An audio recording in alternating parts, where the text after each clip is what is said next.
বর্তমানে ভারতের যদি সবচেয়ে ধনী ব্যক্তির নাম বলা হয় তাহলে প্রথমেই মাথায় আসে মুকেশ আম্বানির কথা।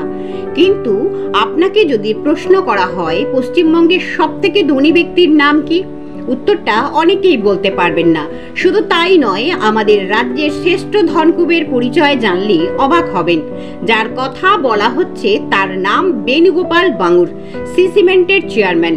ভারতের অন্যতম ধনী ব্যক্তি তথা পশ্চিমবঙ্গের শ্রেষ্ঠ ধনকুবের হিসেবে পরিচিত রয়েছে তার।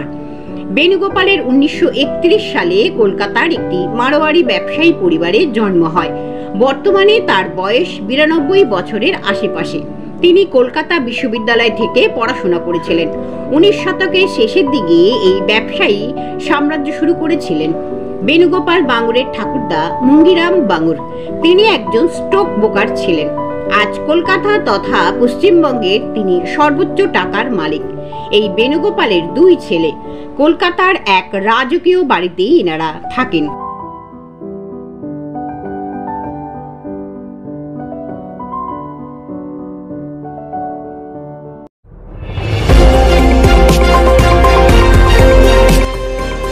আমার বাংলা, সঙ্গে থাকুন, সঙ্গে রাখুন আমার বাংলা।